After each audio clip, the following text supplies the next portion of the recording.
Off to the right. Jack Gauntly tries to stay active, but like most people with time, his body has become frail. I do most everything that I could do, but I don't do it as well. As we age, we lose muscle, mostly in our arms and legs. When that happens, people are less active and frailty sets in. And by the time you've reached the age of 70, the average loss of muscle is about 6 kilograms, which is over 12 pounds.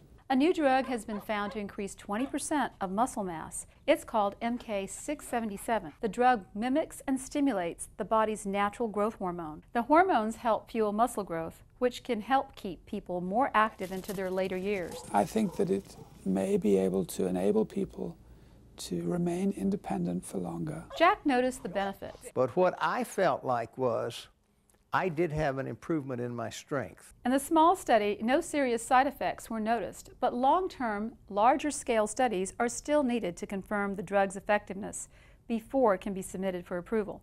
With the Health Team 9 Health Watch, I'm Dr. Linda McClintock, Bay News 9.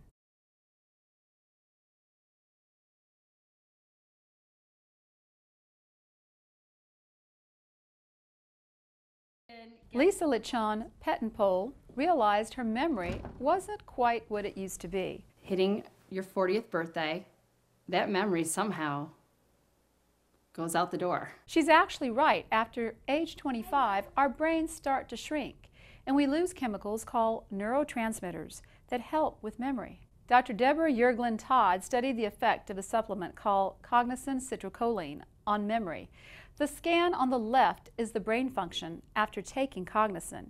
You can see the increase in brain activity. So what we did, which was novel, was to look at actual metabolism changes in the brain after supplementation, and therefore could show that this is not just a feeling I have, but a feeling linked to a biological change. Lisa says she notices a difference. One of the greatest things that I've been given back is the ability to remember to go back and finish what I started. All of the study participants showed an improvement in their memory with no serious side effects. You can find citicoline in pharmacies and health food stores. With your Health Team 9 Health Watch, I'm Dr. Linda McClintock, Bay News 9.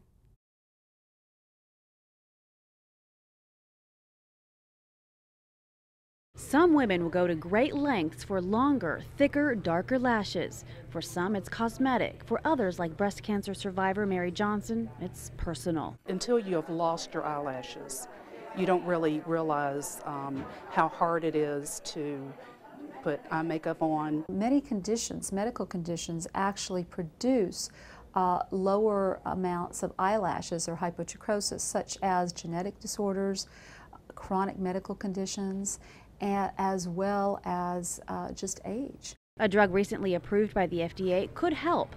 Latisse contains a compound used in treating glaucoma.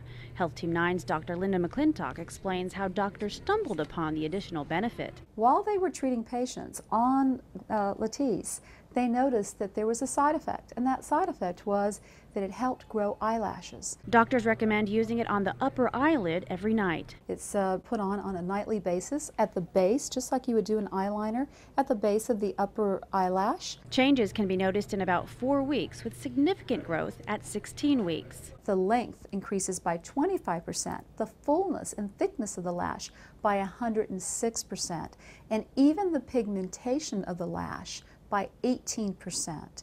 So it makes a thicker, fuller, darker lash. Now, some negative side effects can include eye irritation, darkening of the lash line, and hair growth in other areas of the skin. In Tampa with your Health Team 9 Medical Beat, Melissa Eichman, Bay News 9.